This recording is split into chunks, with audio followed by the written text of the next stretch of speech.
Welcome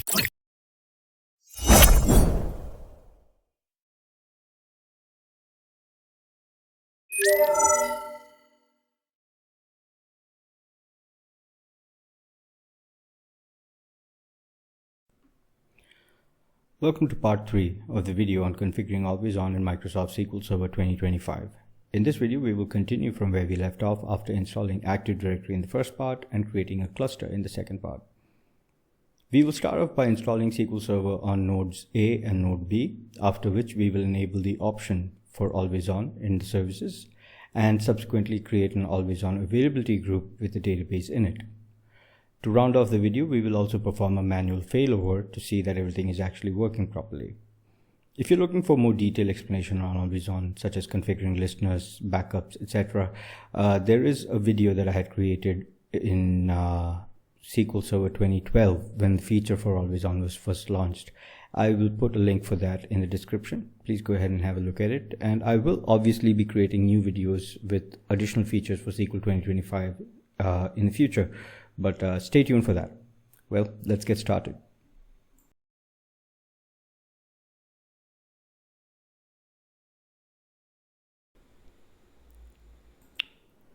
Okay, so we're going to go ahead and install SQL Server now. As you can see, I've already copy pasted the ISO onto SQL B. The reason I've done this is because I've already installed SQL on SQL A, SQL Server on the node SQL A. I'm going to go ahead and just repeat the same process on SQL B as well. Setup.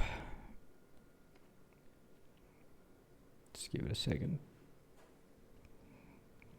Yes. Now the thing that you want to keep in mind is I'm doing always on configuration, so I'm not really installing it as a cluster. I'm installing it on a cluster, but not as a cluster.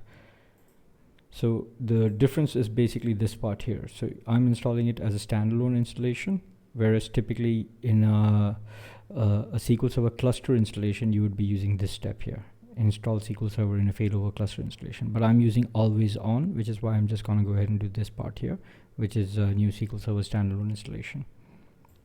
So just give it a second. Again, I'm using the evaluation version because SQL 2025 isn't officially out. Press next. Skip the check because obviously there are no updates for 2025. Press next. I really only care about the database engine right now. I'm not using any of these other features for my testing purposes, leaving everything at the default locations for now. Again, default installation. You would be interested to know that in SQL Server 2025, we have now 2 editions of SQL Server. One is the full-fledged enterprise edition of SQL Server, and the other is a standalone installation of SQL Server, which is a standard edition. So typically what we would do previously was you had the enterprise edition and you would just go ahead and install that. But again, enterprise edition has a lot of the features. And if you then move to production, and in production you're using standard edition, then you'll find that some features that you were testing with do not exist in that particular version of SQL that you're installing. So to avoid the confusion, Microsoft has obviously gone ahead and created 2 separate installer versions right now. One of the big reasons is there is a big difference in the way that always on availability groups work in standard edition versus enterprise edition. So in standard you've got basic availability groups, whereas in enterprise you have the full-fledged always on setup. And yeah, so for those reasons there are some minor variations. DBAs who are obviously experienced are aware of this, and you know they account for it, but when you're maybe a smaller startup, you might not be necessarily keeping these things in mind, which is why they have like a separate configuration or separate installer for SQL Server Developer Standard Edition. So you got SQL Server Developer Edition, which just means that you don't need to purchase it. It's free for development purposes. But then you got a standard version, which means that it's got only a subset of the features. And then you also have SQL Server Developer Enterprise Edition, which is the full-fledged one, which is technically just SQL Server Developer Edition to begin with. Let me go ahead and just add some credentials and passwords and stuff over here. I'm going to leave everything else in the defaults, not really getting into too much. Again, I want to do some stuff with file streams, so I'm going to go ahead and enable that and then install, and just wait for it to complete. Naturally, the next step I want to do is install Management Studio as well, so that I can start configuring always on availability groups, etc. One of the things that you will want to do is change the service account to the to SQL Server, so that SQL can go ahead and do the failover process. As you know, right now SQL Server is running in local accounts, and that is obviously a very minimally privileged account and does not have sufficient permissions to interact with the cluster, etc. Which is why when you install SQL Server in a production environment, you have basically two things you want to talk to your network administrator. One is obviously your firewall configuration and setting up your quorum and things like that, but the other one is also permissions to the account that SQL Server is running on. Naturally, you want to give SQL Server permissions, SQL Server account, the least permissions possible, so that it cannot be misused. But what I've seen time and time again in a lot of places is that SQL Server is granted unnecessarily large amount of permissions that is not required for it to run on the network. So SQL will typically, you'll have two types of permissions that is unnecessarily granted. The first one is SQL Server is granted permission as an administrator on the node itself. So that means it's like a Windows administrator. It can pretty much do anything it wants on the Windows operating system of the node on which it is installed. But sometimes excessive network permissions are also granted to the SQL Server account, which means that not only can it do stuff on its own individual node, but it can traverse the network and do stuff on other nodes or Active Directory as well. Add stuff to the Active Directory, delete stuff, things like that. So these are the two places where you really want to be careful about what permissions you give SQL Server. It is obviously too much for one person to handle, because you can't be an expert in database, networking, operating system, etc., etc. So find the right person, talk to them, and figure it out between yourself in terms of what is the bare minimum that you need to keep things running smoothly. You will find yourself in a much better position when a security audit happens later on, if you take care of these things right now. Right, so SQL is getting installed. Let's give it a minute, and I'll also go ahead and finish the installation of Management Studio, and when I come back, we can start setting up the always-on failovers setup.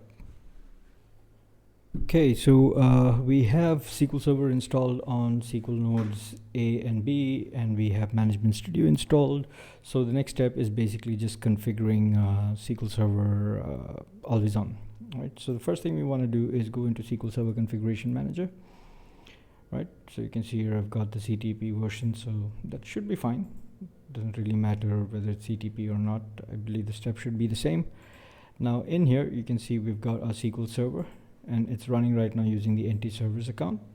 So what I'm going to do for the purpose of this demo is I'm going to change this from service account to the SQL DBA account, the one that I talked about earlier. As I mentioned earlier, you want to make sure that this is not the account that you use when you are logging in, simply because this is an over permissioned account. Right, so we've talked about that before. I'm just making sure that we're all on the same page. This is again only for the purpose of demonstration for the lab. Right, so I'm going to go ahead, choose my domain as the location, and then from my domain I will find my SQL DBA account. Yep, select that, press OK, type in the password. This is the lab, which is the only reason why I'm doing it this way. In the other scenarios in production, etc., you would want to go ahead and use very specific accounts. I'll see if I can show you which permissions they are. You can check it out later. Okay, so that's done. Restart the service. You don't need to restart Windows anymore. That part of it should be done now. We don't really need that anymore. But what I'm going to do is I'm going to go ahead and repeat that same exercise of changing the service account for SQL node 2 as well, node B.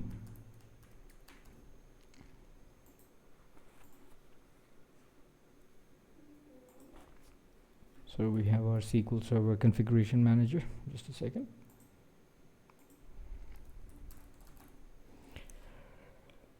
Here we go.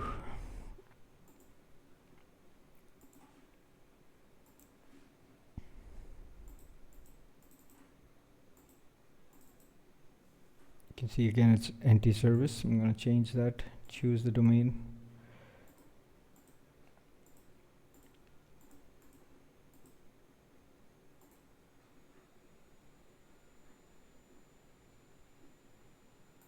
There we go.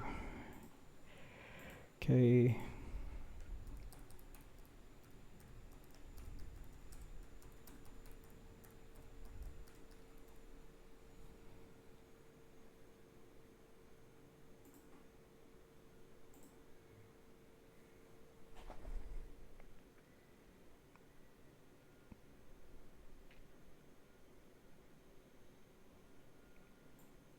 Awesome. So with that done, what we want to do now is we want to go ahead and enable or configure always on availability groups. So again, you go back into configuration manager, and here you can see on the top we've got always on availability groups. Select that, press apply, right? Press OK, and again we need to restart it. So I'm just going to go ahead and restart it. We need to repeat this exercise for SQL B as well. So let's go ahead and do that. Right, properties, always on, enable always on. You can see it's detecting the cluster already. Press OK, and then restart. Right.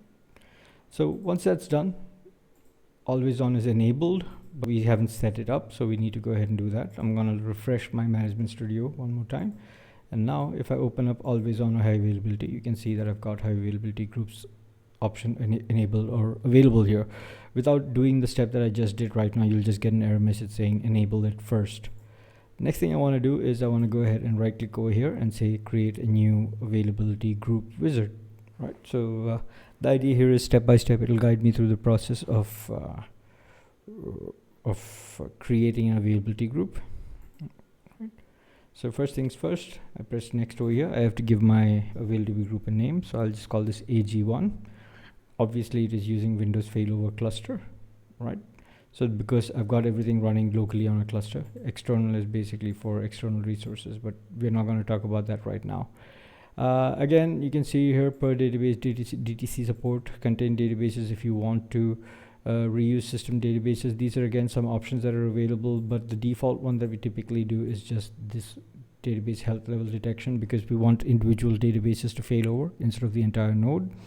And then we have distributed transaction coordinator for support for at the database level, managing transactions if they're spread across multiple nodes. I'll go ahead and just check all of them for the time being, right? Reuse system databases, I wouldn't necessarily do it that way because that affects patching, so I'm going to leave it as it is for now, right? And now we need to go ahead and choose the databases that need to be configured for availability group. As you can see, I've not created any databases, so let me go ahead and do that first. Now a couple of things that you want to keep in mind when you're creating the database is the database should be in full recovery model and you should have already taken a backup. So let's go ahead and just create a database.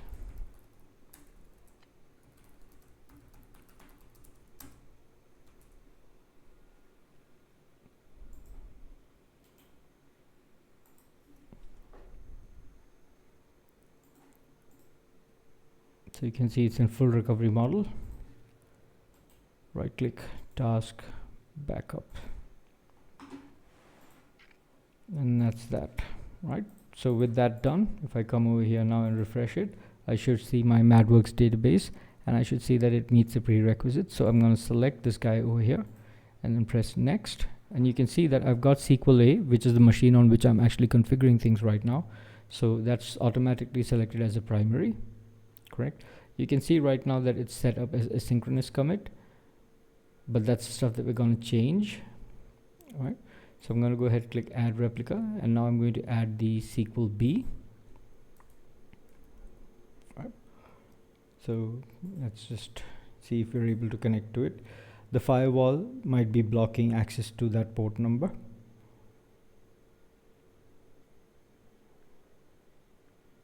As you can see here, the firewall is blocking it right now. Correct. So you can see that it's basically blocked over here. That's why it's not detecting, right? And what we need to do is we need to go ahead and open up the firewall port. So so I can show it to you that that is the reason why this is happening. I'm going to go ahead and go to SQL B over here, right?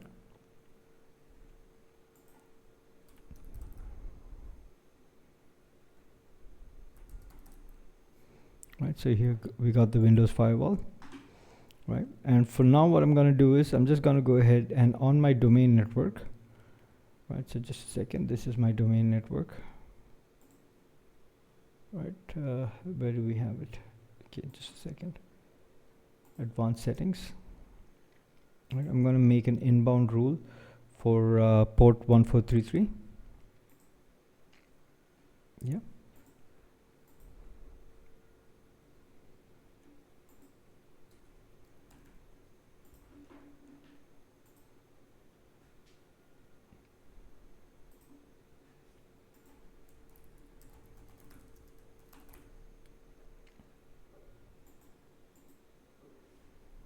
Right, so 1433 is open. So if I come over here now and then press connect, you can see that it detected. So this is basically just a firewall configuration issue.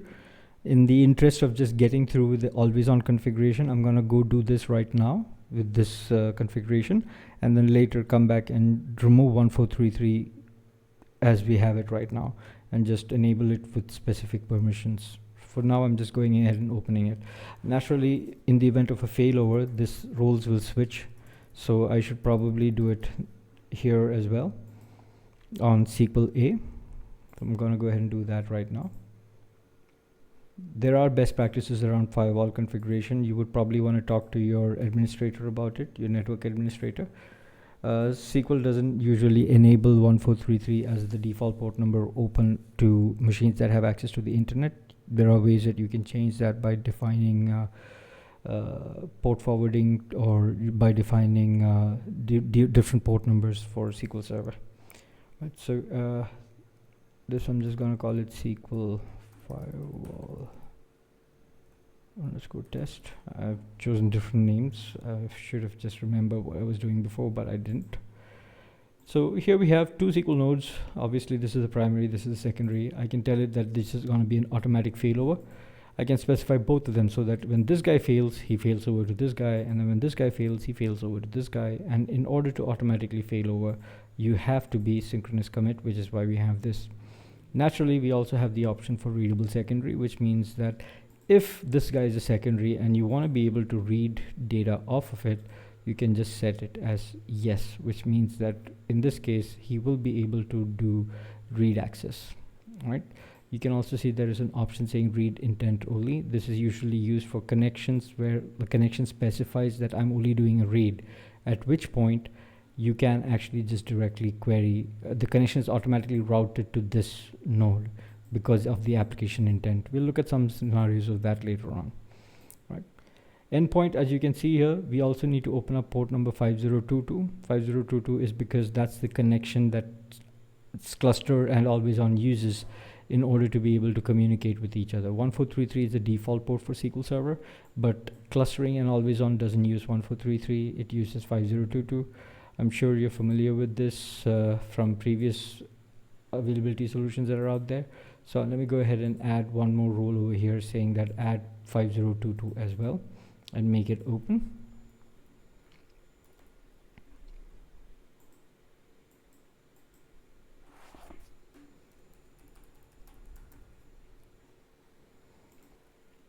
There we go.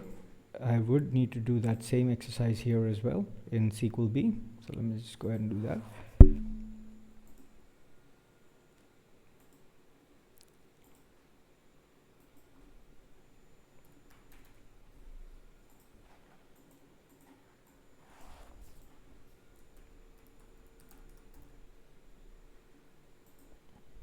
There we go. Right, so that's done. Let's go back to our always on configuration.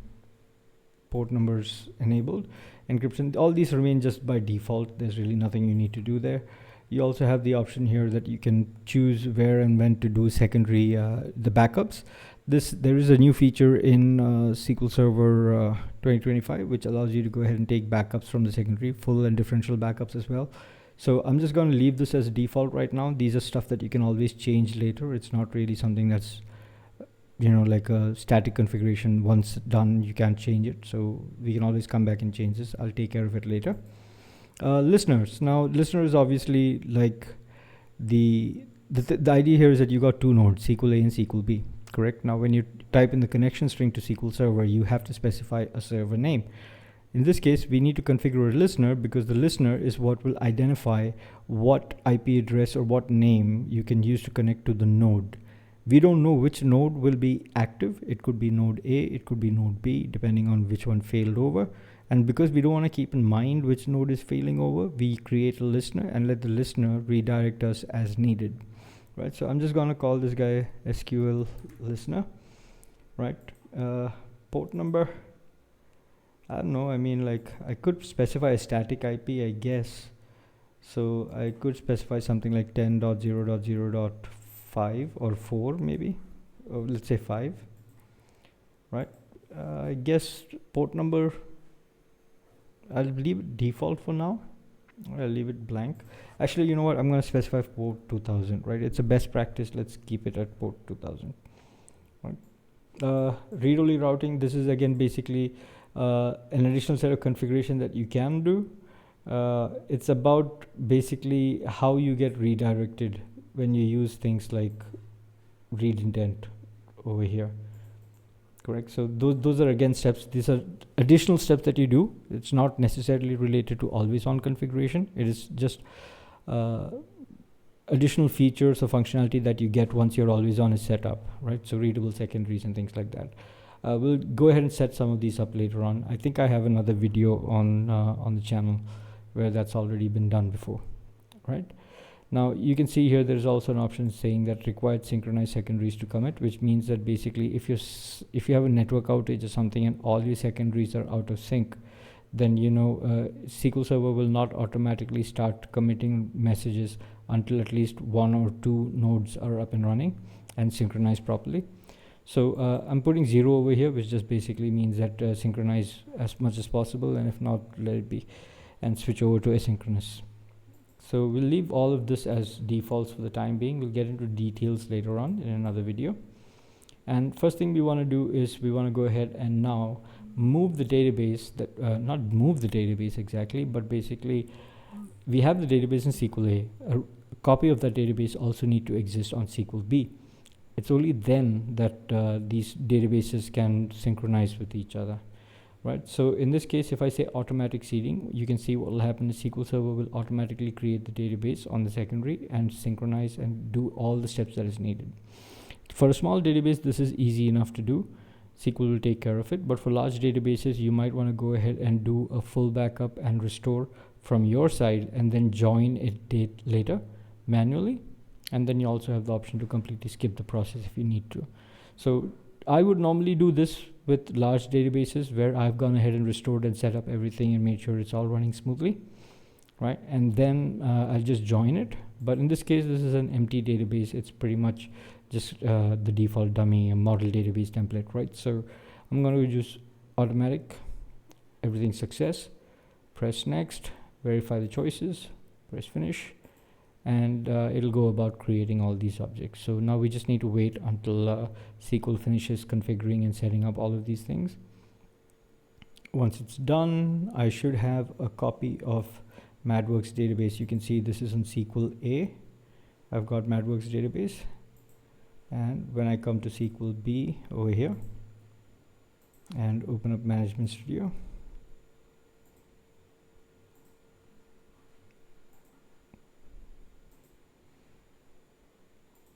I'm back in SQL A now. Okay, so you can see here there was a failure for creating the listener, but everything else seems to have kind of completed as far as I can see. So if I open up this guy over here, yeah, you can see that basically the secondary is not configured right now because of the it's not able to connect to the secondary, but that shouldn't be a problem really. I can just add the listener later on if I need to. you can see that it's also gone ahead and added the master database and MSDB database into the availability group databases, right? So if I just try to connect over here, you can see that I'm connected right now. If I go to always on availability groups, you can see that it didn't really create the availability group over here. It didn't restore the database. It didn't do the join, right? So what I'll do is I'll just take the backup that I created before and restore it on the secondary.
Give me a minute while I log into the SQL Node B.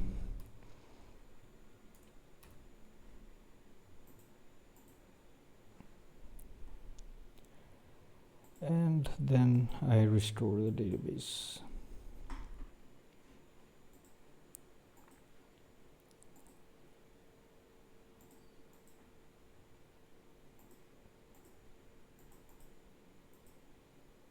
All right. I'll leave everything in the defaults. Done. Okay, so with that done, let me go back to SQL A now and let's do this again, right? So you can see here I've got suspend data moment, refresh database moment, but what I really want to do is I want to go ahead and look at what went wrong, right? So let me look at the dashboard, and you see here it's saying there is a critical error, there are 2 warnings, availability replica is disconnected. Can you see that? State is disconnected. So because it feels like the secondary node is disconnected, that's why it is throwing this error.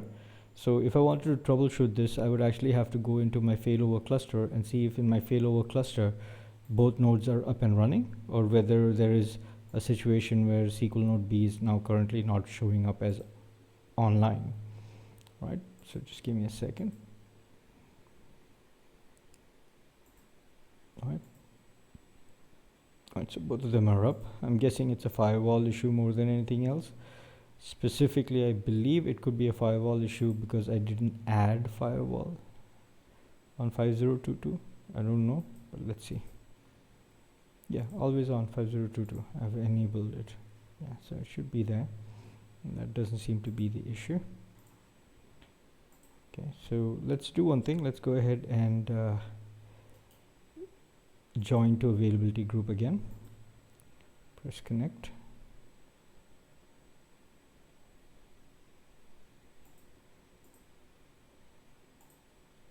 Windows authentication.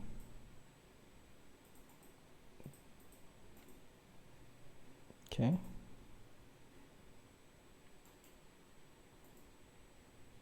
Okay, so it is connected now, but there needs to be synchronization as well, right? So just give it a minute, and usually what will happen is that when it detects that the node is back up and running, it will typically try to synchronize on its own, right? So if it's not synchronized, if you give it a minute, it will start synchronizing on its own. If that doesn't happen, then you would probably need to stop and resynchronize it manually yourself, right? So just give it a second. Let's see, replica primary and secondary, right? So let's see.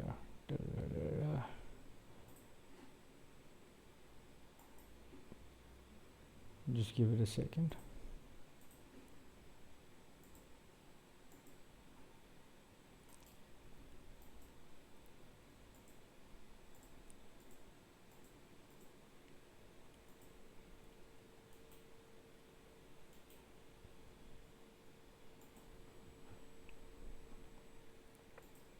Okay, so again it's saying it's unhealthy, it needs to be synchronized. So the next step would basically just be to get it up and running, to get it synchronized.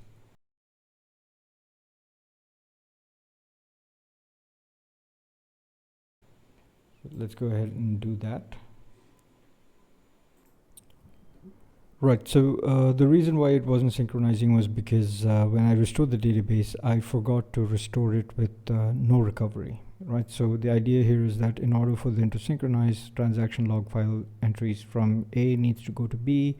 So at the time of joining, it requires the transaction log file of server B to be open, which it wasn't, because when I did the restore, I went ahead and did it as restore with with recovery, and it brought the database completely online. But before that, you need to actually do it with no recovery so that it can synchronize properly. And that's what this is about.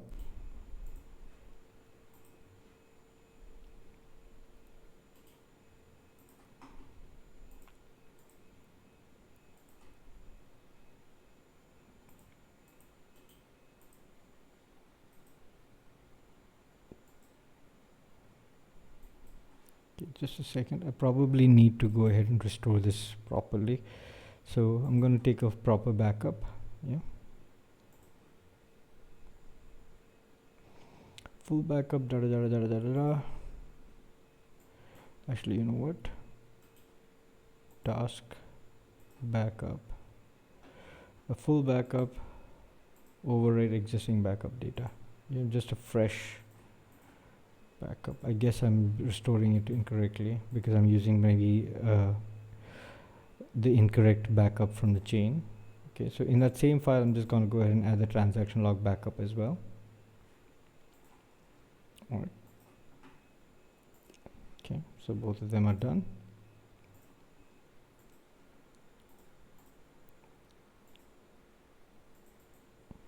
Yeah.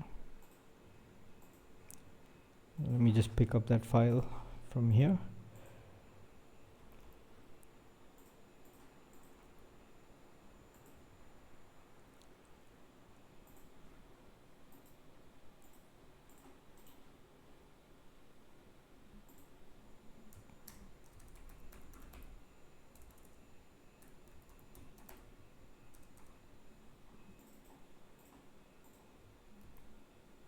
Probably did something really silly by just not actually checking if I copied the file over correctly. Yeah, but let's see. Yes, I did. I should have. Right, so I'm just gonna go ahead, backup, restore, database, device, select.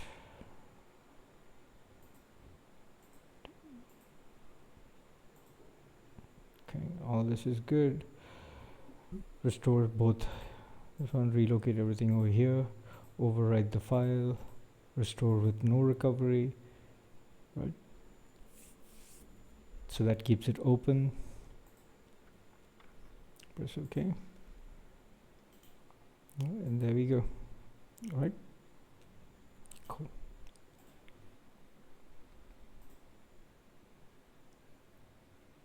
All right, so it's added it. Now it's just a question of updating the node A, which is also done. So you can see I'm connected on the secondary. MadWork seems to have like a play symbol next to it, which means that it is synchronizing now. Right, so if I refresh this availability group dashboard, I should be seeing all greens.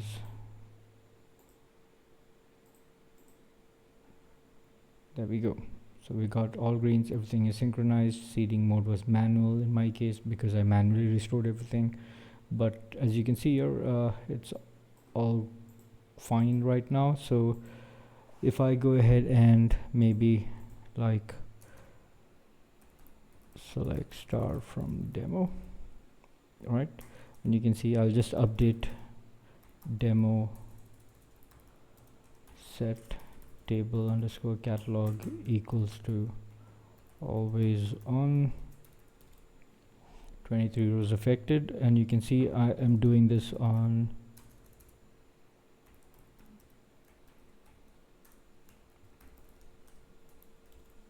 SQL A, but when I connect to SQL B and run the same query,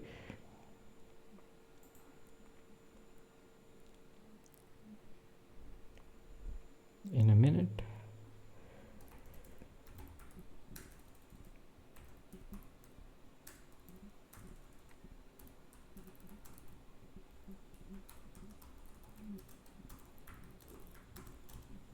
there we go, you can see it's always on, right? But if I try to go ahead and update it here, I will get an error message because this is a readable secondary.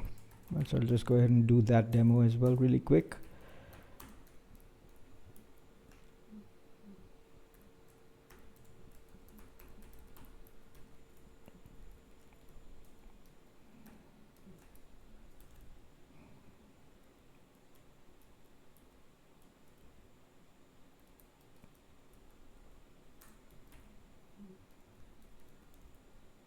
Right, and you can see it says that the database is read-only, and there we have it. So we've gone ahead and created an always-on availability group setup from scratch with 2 nodes. Obviously I haven't set up the listener here, but that's something that I'll go ahead and do later in another video, because there are some interesting stuff there that we can do in terms of routing, etc. But with this much, you should have an always-on setup available that you can practice failover, etc. For example, I can maybe just failover right now. Right, so should I need to failover, I will right-click the availability group, choose failover. You can see it's saying that failover to SQL B. I'll connect to SQL B manually because in this case I'm manually doing the failover. I'll press next and press finish.